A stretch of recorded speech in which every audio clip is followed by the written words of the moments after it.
Hey guys, how you doing? So this video is actually going to kind of break down the monetary system.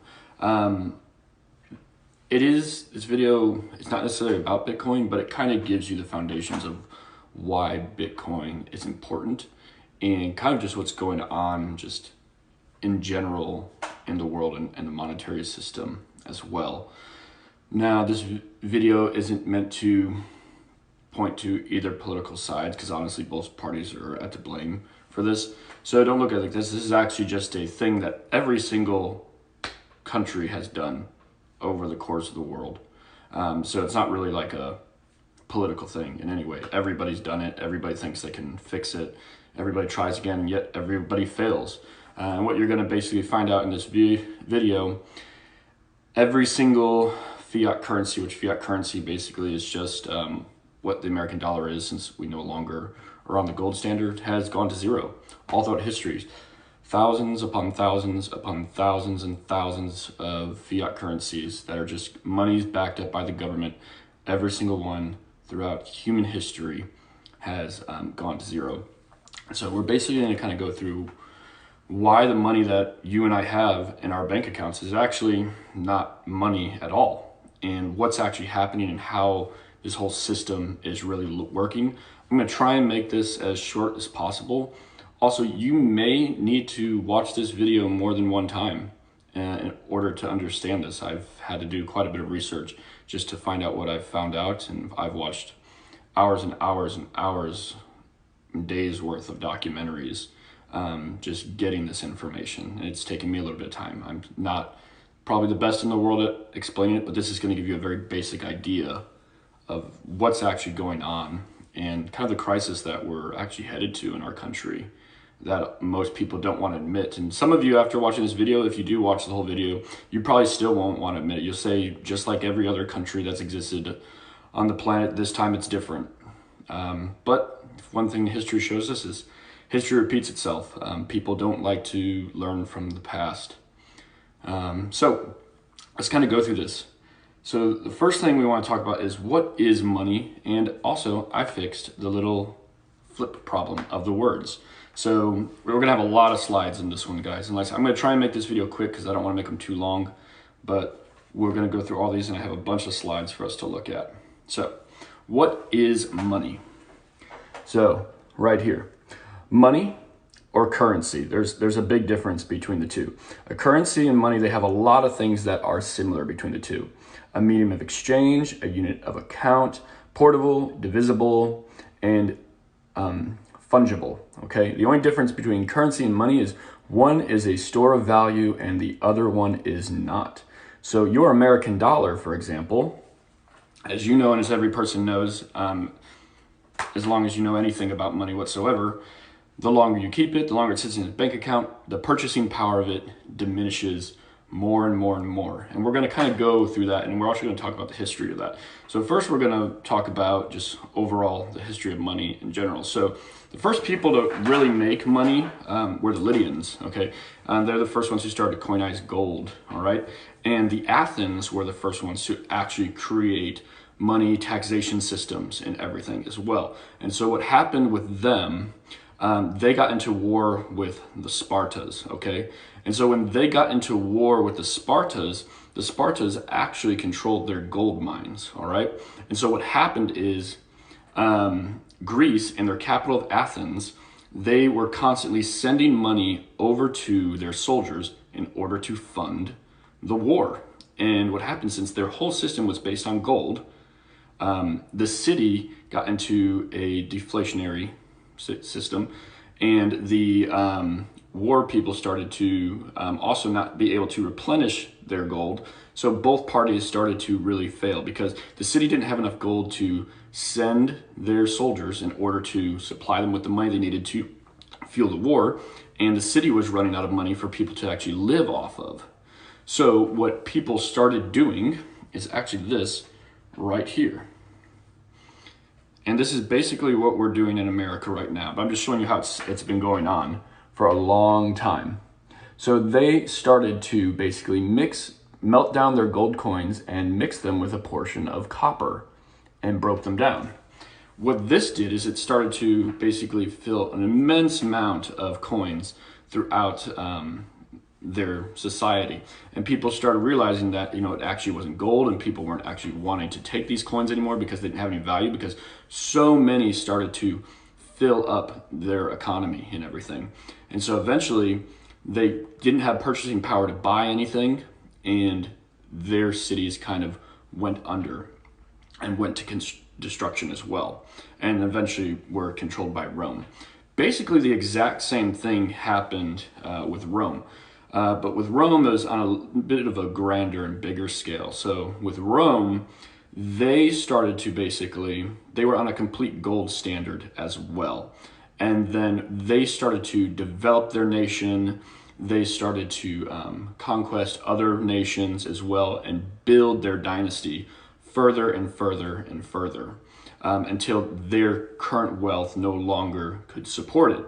And they also were just building acts of entertainment and services and displays of greatness with all their great architecture.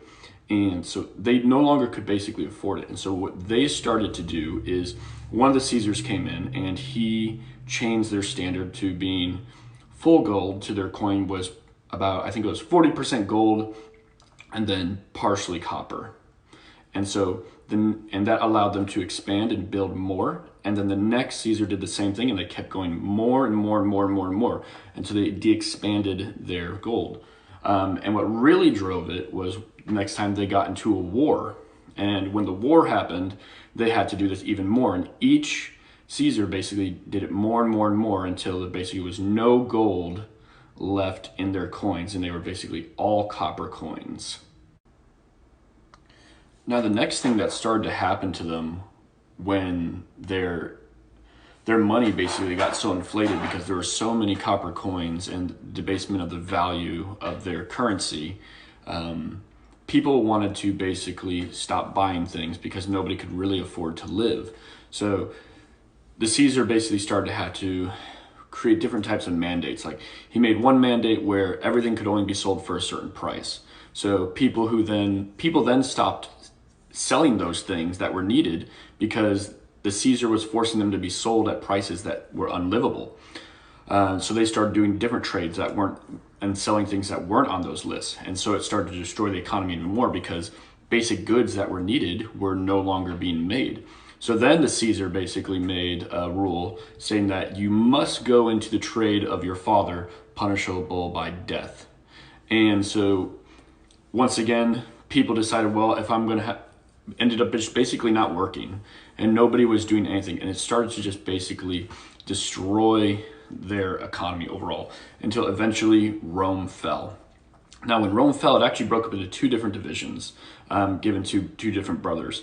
And if you actually look at it, it's real crazy. One division given to one brother, they kept the exact same standard, and their nation continued to go downward and downward and downward. However, the other brother put his nation back on a gold standard, and that nation basically began to flourish and grow. All right. So I want to show you guys this picture as well. So this is a picture of different global currencies that have basically gone to zero. Lots of global currencies.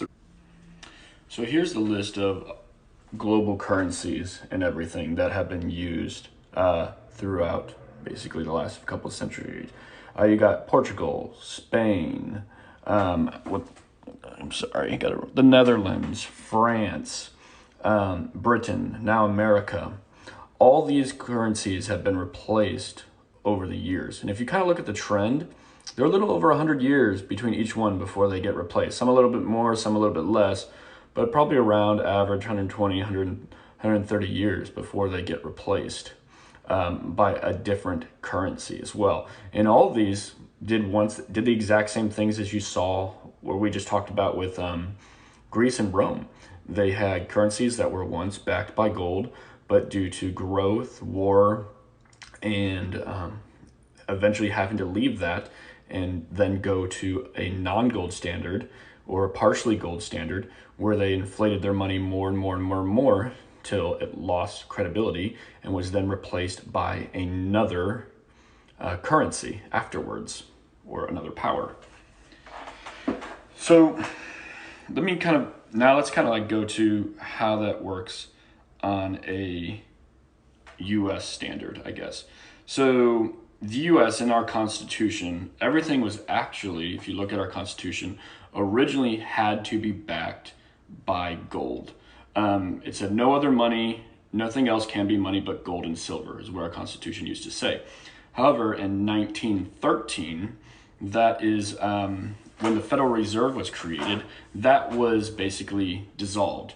They reprimanded that from our Constitution, and that's when they went from a 100% gold standard. So every single dollar that was in existence in America was backed exactly by a dollar's worth of coin. Now, between that whole time frame, inflation was almost non-existent. People made about the same, things cost about the same. The growth of inflation was very, very small. Gold on itself only has about like a 1 or 2% inflation, based on, depending on how hard people mine it. Back then, people didn't mine it near as well as they can now. So inflation was even less. But basically, gold was, it kept the currency and the cost of things basically the same throughout history. So in 1913, we actually left the gold standard, okay? And everything until 1913 was 100% backed by gold, all right? You had $20 and $20 worth of gold in the reserve for the ratio, okay? So when 2013 happened, we switched to a partial reserve, okay? And that's also, like I said, when the federal bank was created. And actually, that's when income tax created. Before then, there was no income tax. So it's just another way that the government stole money from us, okay? After that happened, basically 1913, I'll let you look right here. Our currency was then backed between 50, well, actually, let's pause real quick before we get to this page, okay? So what happened in 1913 that we decided to stop backing our currency totally in gold? Let's think about what we just talked about. It was war. World War I, America kind of joined near the end of it. So when we decided to join, we needed extra money in order to fund the war. So we said for a temporary time, we are going to ban the gold standard, so that way we can print the necessary money in order to fight and win this world war. So at first it was never meant to be a permanent thing. It was a temporary thing. But what did we learn from history of all the other, from Greece, from Rome? The exact same thing happens over and over and repeating itself. 1913, we canceled it, no longer gold standard. It was a 40% reserve. We did this because of a war that we needed to fund, and we said that it would be temporary, all right? So what happened then? This, what we just showed you. Basically, a $50 bill was only backed by $20 worth of gold. This was a 40% reserve ratio, okay? And so as soon as you no longer have a 100% reserve ratio, basically what started happening is that America started printing more money than we actually had in reserve once again, because everything wasn't backed one-to-one. And actually, there's even a proof that the American people kind of got wind of this. In 1933, because we've gone through depression and everything, people started to realize like, hey, my money isn't worth anything. It's not able to buy things. People started running back to the banks, trying to pull their gold out. So here's kind of that right there. The president in 1933 canceled the ability for Americans to go and redeem their money for gold. Once again, this was a temporary act. Once again, I'm just laying some history for you for the things that I'm about to tell you as well. America, to their own people, said, hey, no, you can't get gold, because American people started to realize, hey, the US government is pulling a scheme on us. I need to get my gold back because they're printing more, because the supply was, and inflation started to hit their country as well. Okay, so let's kind of go back. So in World War I, because America, during World War II and World War I actually, because America was out of the war till nearly the end of both wars, both countries were basically paying America in gold for goods. So they would basically pay us gold, we would give them different goods and services that they needed. This benefited America very well. Because of this, America actually began to own 2/3 of the world's global reserve gold. So this made America extremely wealthy and extremely rich. All right, because we got in so late, all these other countries were paying us in order to supply their needs, and they would pay us all in gold, okay? So what happened is America, because other countries were still wanting to be kind of on a gold standard, America came up with this thing called the Bretton Woods system, because nobody actually had enough gold to support their currencies but America. So America came up with this great idea, which is part of the reason why your and my life is so amazing compared to the rest of the world. I know some of you don't believe America's great, but it's a pretty nice place. So we came up with the Bretton Woods system, okay? And basically what that did is it took all the world's currencies and backed them by the dollar, which was then backed by gold, is what we told the people, because we had all the gold. Now, the thing where things kind of got really bad, though, is in the same way, remember what we just talked about with the American people. They started to realize that America was once again printing more money than they actually had in reserve. So the exact same thing actually started to happen with this new Bretton Woods system, okay? And the reason why it was able to happen is when they devised the Bretton Woods system, as you can see right here, under the Bretton Woods system, there was no reserve ratio established. So basically, America was given the right once again to just print money as much as they wanted, because everybody just believed America was only printing enough money to be backed by gold. So what America did is they printed money and just sent it over to other countries to pay for things and buy things from other countries, and then kept a correct amount inside their own country. Well, a very smart president from France actually figured that out, okay? And he basically told his people what was going on, and they started to call America's bluff, okay? So the US between 1959 to 1971, they lost 50% of its gold, because other nations, once they saw Italy or France doing it, they started doing the exact same thing.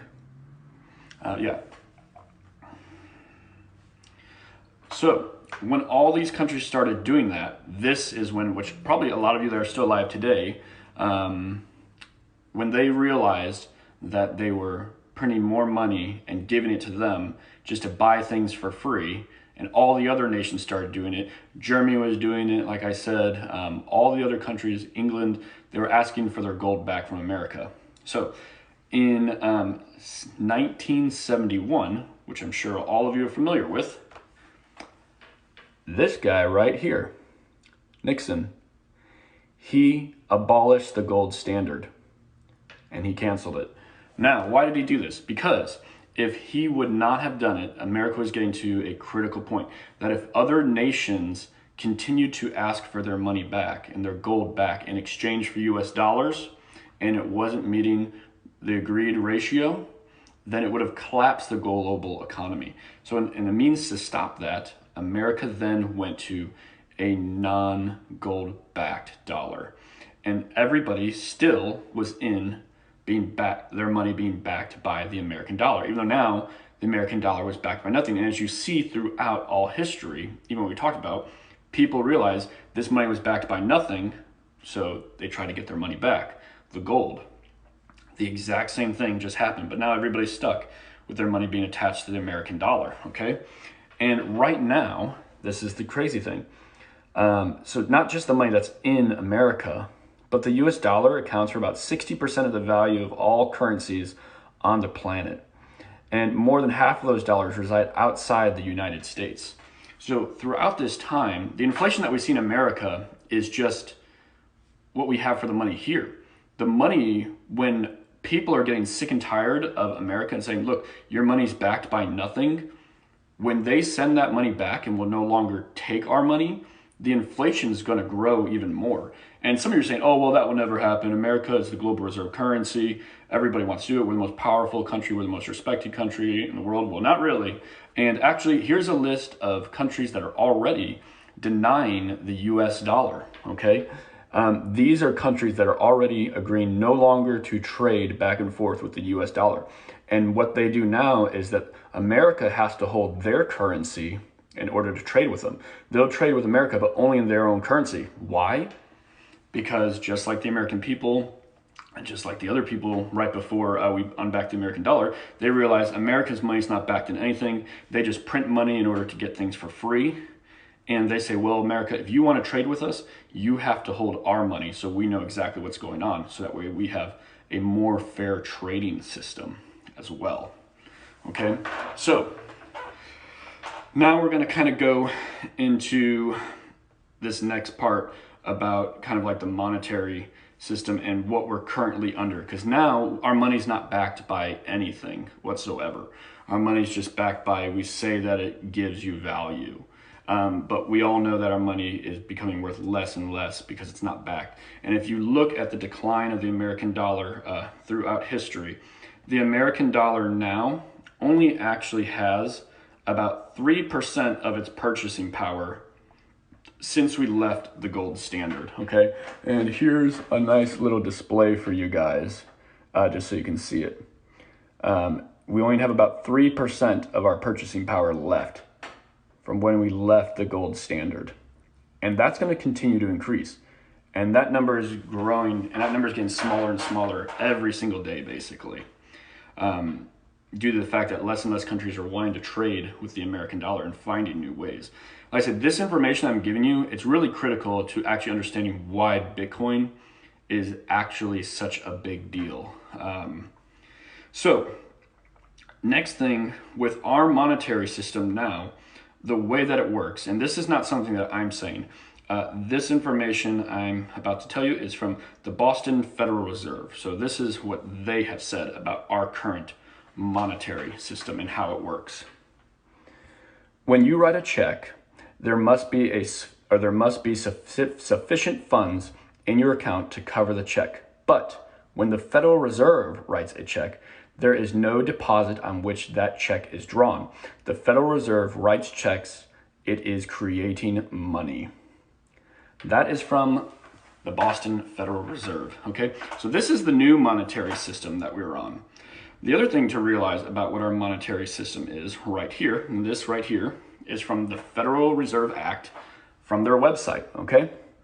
I just want you guys to read this right here if you can, okay?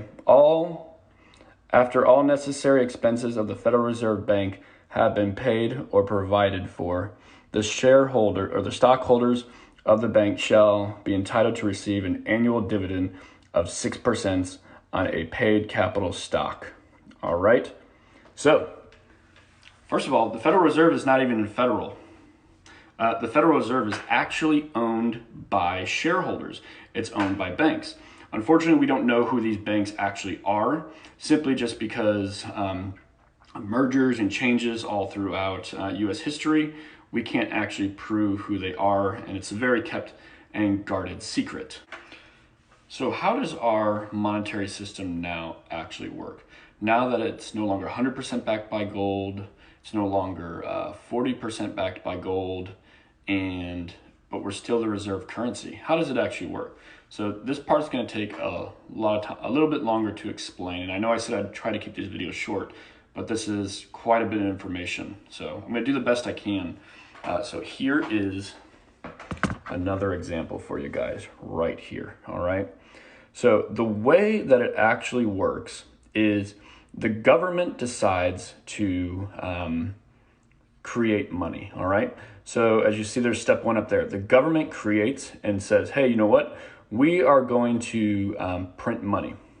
They then tell the Treasury how much money they want to print. The Treasury creates that money, all right, from nothing because it's backed by nothing. So they traditionally are basically making an IOU.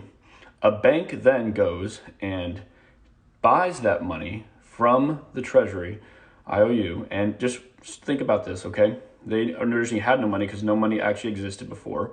And so they buy that money and they take that money to the Federal Reserve and trade that money to the Federal Reserve for another IOU, which then turns into money. The bank then gives the money back to the Treasury, who then gives it to the government, who then puts it all throughout different government services and people employed by the government who work for a paycheck, who then spend the money or who make the money and then deposit it into their bank. So it goes right back to that dude in the tie right there. Now, what happens when it goes to the bank? Great thing that just passed this year is there's actually a zero reserve law. There used to be a 9 or 10% reserve law, meaning that for every $10 that was given, they had to hold $1. Now they hold $0. So basically what happens now is those people then deposit their money into the bank. We're on step 4. All right. And what happens then is the bank is allowed to do a couple things.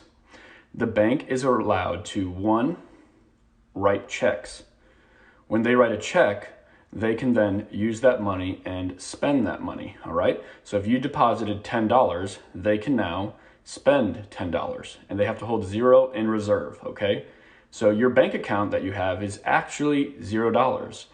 They promise to pay you back, but they're technically holding $0 for you. Then they're allowed to give loan $40 or $10 as well. I'm sorry. So you put in $10, they're allowed to write checks with $10 for whatever they want, and then they are allowed to loan out $10. So then you go to the bank, you take out a loan for $10.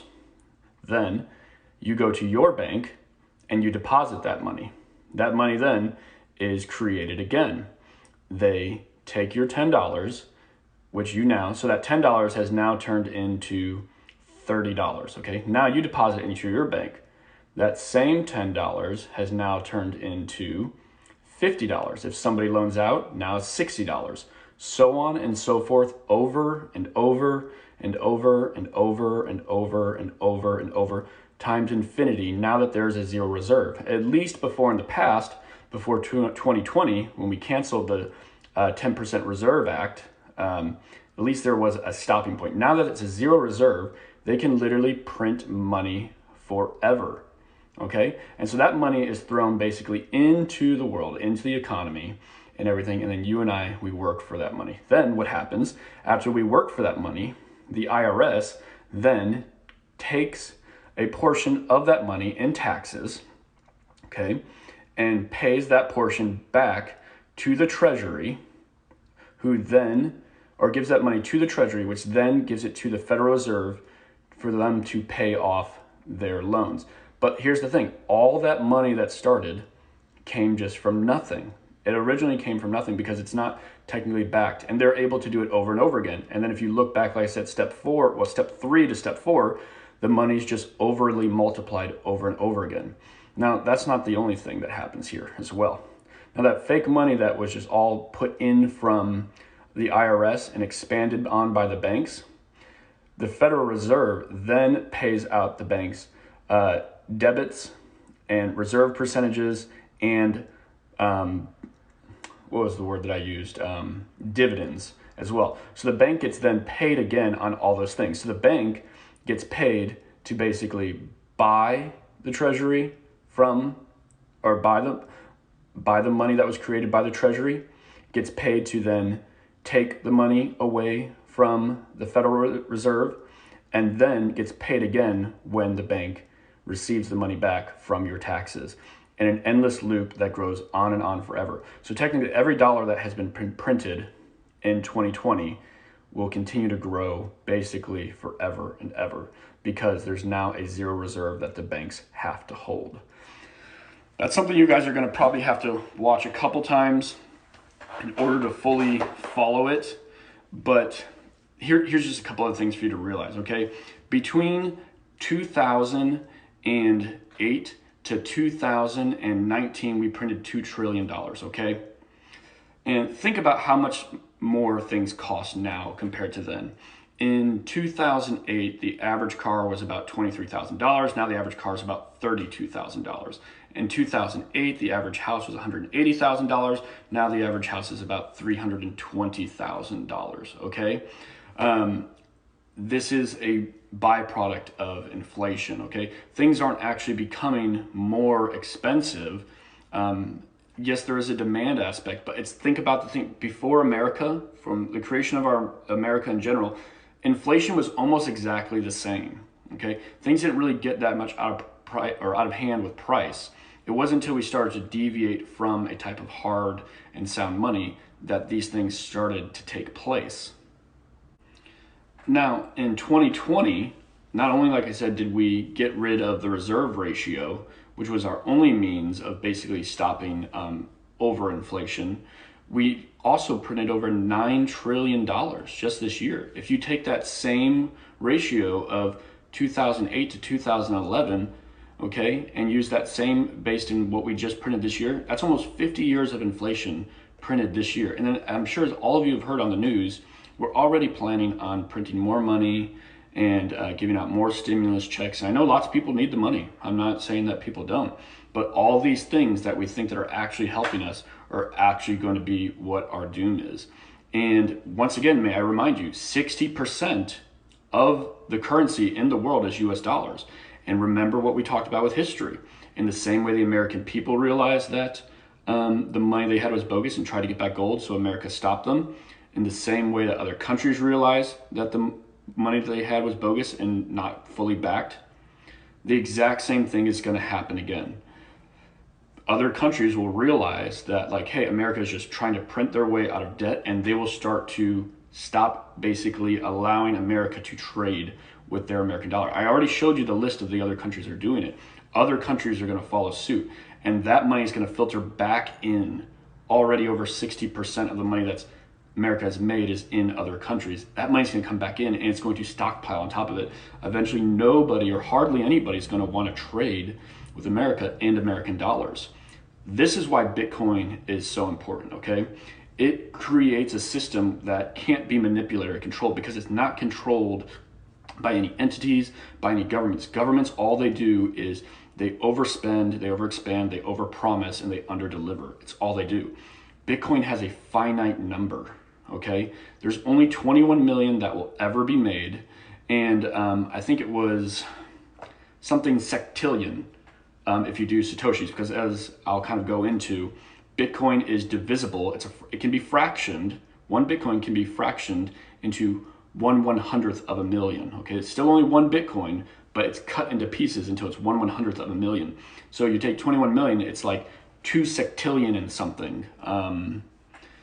So it's completely controlled as far as how many can be. It can never be inflated. It's enough to actually supply the entire world's currency, that if people backed their currencies in like Bitcoin, for example, there's enough Bitcoin to actually back every single currency. And then when people trade in it, they would also trade their Bitcoin with it, and it can't be falsified. Because if you watched my first video and I explained to you how everything is verified on the blockchain network, governments could never print more than they have. People could never overpay them what they have. And the same thing I told you from the Boston Federal Reserve. When you or me write a check, we have to have that backed by what we actually own. When governments write a check, it does not have to be backed. And this is the other crazy thing. If you go back to what we were talking about, when we went to the Breckinridge system, there are no global currencies backed by anything other than their government anymore. So this is a global scale thing as well. All governments are now hyperinflating their dollar, trying to keep up with the things that they're doing. This is not just an American problem, actually. America, unfortunately, is the one we're probably going to take one of the bigger hits from it because we're controlling all the money in the world, but other countries are actually having this exact same problem as well. And like I said, Bitcoin gives a real solution because it allows everything to be backed behind it, which can't be manipulated, can't be controlled. It's divisible enough to where it can be actually, as a store of value. Let's go back to actually this one right here as well. This is what makes Bitcoin so amazing. So what is money? Okay, look on the right side. That's the side A medium of exchange and a unit of account. Well, Bitcoin can do that. It can be transferred from anyone to anywhere in the world at any time, no problem. It's portable, it's digital. It's in everybody's pockets. Anywhere in the world that you have internet or access to internet, it can be used. It's divisible. It's the most divisible thing in the world, or basically any type of asset in the world. It's divisible up to all 21 million to like 2 something sectillion, okay? It's fungible, okay? And it's a store of value as well. It's not something that will lose value over time as more and more people begin to adopt to it. And the next video, I'm going to kind of show you how people actually are doing this. Yes, I'm not saying that Bitcoin isn't volatile. Bitcoin is extremely volatile. And like I said, none of this is financial advice either. So if you decide to invest in it, you're taking your own risk. And I'll kind of go into more of it, how I believe actually in the future, far in the future, Bitcoin will actually be a very steady asset where it will kind of just stay around the same price, because I think eventually people will use it as a global reserve, and people will still have their currencies. There'll still be the US dollar, there'll still be the euro, there'll still be the yen, so on and so forth, but people will back their currencies in Bitcoin, and they will pay each other using that backed in Bitcoin, because it's actually divisible enough to be spread out through all basically everybody in the world. There's enough for every single person on the entire planet because it's so divisible. The next video I'm going to make is kind of go more into why I believe Bitcoin will grow and the fundamentals behind Bitcoin. But you needed this foundation to actually understand Bitcoin. You can't understand Bitcoin without these 2 foundations of these first 2 videos. So I hope you enjoy this video. This one I think is probably the most important of all the videos that I'm going to post. So I hope you listen to this video, and even if you don't believe in Bitcoin, just realize what's actually happening and the Ponzi scheme that our governments and the whole world is actually playing on the American people. The way this system works is it keeps everybody poor and it makes the top people rich, because they get the money first and they get to spend it before inflation actually hits it. For people like you and me who were not rich, our money just goes down and down unless you have assets. And like I said, that's why other assets are important too, you know, owning a house, stocks, and things of that nature as well. Things that grow in value versus things that just depreciate in value. Holding money is going to do nothing for you, but actually just make you poorer in the future, unfortunately. But I hope you learned something from this video. Like I said, you may need to watch it a couple times. I'm sorry it's so long. Have a good day, guys.